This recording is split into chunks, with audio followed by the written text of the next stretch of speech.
white hair there compared to this. So, yeah, that kind of reflects how tough the media industry has been over the past year or two. Fair warning, I'm a chartered accountant and love numbers, so you're going to see a lot of numbers on this. But I'll try to keep it interesting. As always, when Vikram and Sam give me a topic, it's a horrible one. Kickstarting the economy through advertising. I always thought it was the other way around. You know, advertising doesn't kickstart the economy. Economy kickstarts advertising. But I've tried to put a point of view on this. So jumping right in, all right. We track this very closely when we do the annual report with FICCI. And clearly, the number that I always use is the IMF projections because I feel they're the most unbiased of the lot. And as per IMF, at least for the next couple of years, we are seeing India still leading the growth in terms of economic development across the world at about 6.5%. This is an interesting number because you see the world is around 3%, but it's also still going to be higher than China. Of course, those are much larger bases than India in terms of numbers, the US and China, but at least from a growth perspective, we see that there will be some stability on this side going forward. More about this a little later. Sam mentioned, Naval mentioned, there is a very close correlation between GDP growth and advertising, and we've kind of filtered it down. We looked at real, we looked at nominal. We find actually that there is a far closer correlation between advertising and nominal GDP than with the real GDP. Nominal being not adjusted for inflation, right? So you can see in FY24, FY25, you're seeing absolutely it's plumb bang, except for the COVID year in FY21, where we see a kind of a slingshot thing where there's X% degrowth, the advertising degrowth is always going to be several X of that. But the other trend, which we've been tracking for about 10 years, is that any year where the growth is sub 6%, the economic growth is sub 6%, you see advertising growth will be below economic growth. Whenever economic growth is above 6%, you would see it online or above. We've been tracking this for a while, and there seems to be a correlation with this 6% number. And therefore, if we're seeing a continuous growth of 6.5% in terms of GDP, this should kind of maintain over the next year or two. That's what some of the numbers we're tracking seem to point out. But what does 2025 hold for us? There are some positives, there's 7 of them, and there's some negatives, about 5, 6 of them. And I'm going to quickly take you through all of them in about 5, 7 minutes. The first is definitely a consumption-oriented budget. The expected additional amount that will be available for savings and consumption will be about 1 lakh crores due to the tax saving. This is a gross estimate, may not be that high, but I would assume it's at least 80,000 crores is what our number shows, but this is the official number that's been put in. 1 lakh crores, even if, 60-70% of that goes in consumption, it should definitely have a positive. But even more than that, I think one factor, which we are seeing is the credit guarantee that is given by the government to MSMEs. And they're doubling that rate from 5 crore credit guarantee to 10 crore credit guarantee. That, in my opinion, can be the absolute Brahmastra over the next 2 to 3 years. I've spoken to a couple of CEOs in the banking sector. Most of them are saying this is our big focus for 25 and 26. Just grow credit to the MSME sector. I think that poses a great opportunity for us to, target that market better. The second positive really is the per capita income. Again, a long-term trend. We are seeing 2025's estimate to be very close to 3,000 crores. If you look at a large number of economies across the world, you will notice that when at PPP, we're down to about 3,000 3,000 USD per capita income, there's a hockey stick effect on consumption. And we will hit that number towards the end of 2025. If that happens, I can safely say, going by what the other countries have achieved, you should see India's materialism tend to go up, and you would experience slightly higher growth on a per capita income basis. Number 3 is really a very heartening number. If you see the female labor force participation, there's been a significant uptake in the last couple of years, right? Going from 33% to 42%. That's another very good thing from a consumption point of view. We expect this to give rise to a whole new class of consumers who have control over their spending power a little more than before, and that should be good. There is a red flag overall because our labor force participation is just 60.1%, which is a low number compared to many other numbers. Official unemployment on that 60% is at 5%. So if you look at official data, it says that we are about 57% of this country is employed as of today. But again, that's the official stated number. I don't know what's the reality. It's a very difficult number to actually compute for anybody. But just the fact that the female labor force participation is growing at, almost 4 percentage points a year makes a very healthy case for growing consumption. The other interesting thing, I don't know if you saw the data that the RBI released recently. It is voluminous and it's fascinating. All right. And one thing that really struck me is that yes, there is an urban-rural divide, right? You can see that urban, it's almost twice, the top 5% spend almost twice what the rural guys spend. But the rural guys have crossed 10,000 rupees, the rich guys in the rural markets. And that itself is a very interesting number from a consumption point of view.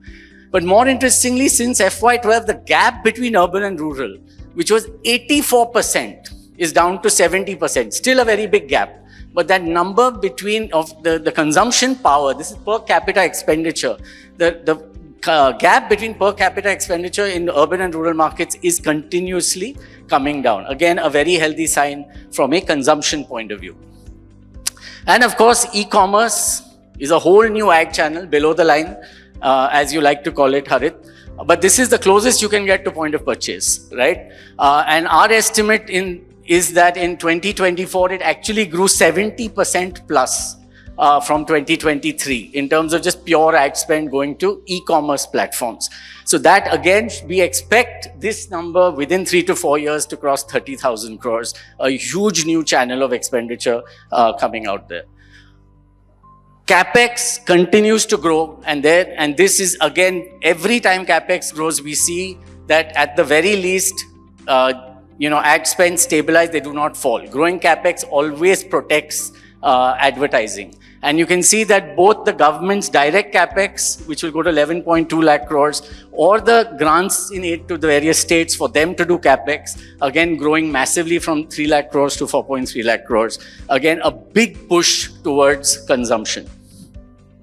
And finally, I think one more graph from another consultant like me. But I love this graph because it's very clear here. It shows that we now have 56 million affluent people in the country with incomes of over 30 lakhs. And we have another 432 million or so with incomes above 5 lakhs. Now, this number continues to grow. Harit spoke about it, so I won't cover it. This graph, I mean, there are many, many graphs like this, but I love to see the fact that, the middle class, as we call it, is just continuously growing, and we don't expect to see that problem this year. We may see a slightly flattish growth in the middle class, but it won't come down. But there are some uncertainties as well, right? The first being wars, which I think slightly less uncertainty than last year. Last year was a bad year, had a lot of implications for India. And this is another trend. I'm going to spend a little time on war because last year, for the first time, we had all the fundamentals of the economy growing up. But it was, I think, the biggest impact on advertising actually happened due to war, whether it was supply chain issues, whether it was lack of confidence, whether it was large multinational companies getting scared of the global picture. Everything seemed to impact India in a manner that I have not seen over the last 10 years, just showing how much more India is part of the larger global economy now than ever before. We were a very insulated country even in 2018, 2019. But now more and more what's happening outside India is starting to have an impact on advertising spends in India. And therefore, one of the things I'm a little worried about still is the risk of war. Crude prices and exchange rates always will be a worry. And I don't know, again, because of war and everything else that's happening in the world, how this pans out is going to be a worry. Our in-house economist is talking about exchange rates continuing to fall. Our in-house economist also is estimating crude prices hovering, not going too high, but not crashing either. So on an average basis, This risk is there. It's a moderate risk in my belief as of right now based on the data that EY has. But any fluctuation in the crude price always has a significant impact on inflation, and that could be another downer for advertising. Tariffs, a lot depends on what happens over the next few hours and days in the US right now, right? With Mr. Modi meeting Mr. Trump. And if any significant tariffs actually get applicable on our exports, of course, it will have an impact on overall GDP growth, overall consumption. But again, another big factor in my mind is unemployment. Like I said, 5% is the official unemployment rate. But there's a lot of disguised unemployment, I feel. I may be wrong, but I feel that there's a lot of disguised unemployment still in the country. We need a fix for this. I think the government is doing a lot of stuff around that in terms of DBT and a lot of stuff, and I'll touch on that in a little while. But I think the problem of unemployment needs a solution immediately. Otherwise, it could have an impact on advertising, which I'll again talk about my conclusion slide. Will India still be a favored FDI destination in 2025? I don't know. As of last year, I would have said yes. This year, my doubts are creeping in. We're seeing a lot of action in the Far East, whether it's Taiwan, Vietnam, Malaysia, Indonesia. There's a lot of FDI coming in. The China plus one strategy is great, but it's not always that India is the plus one. So again, we're seeing a few headwinds there.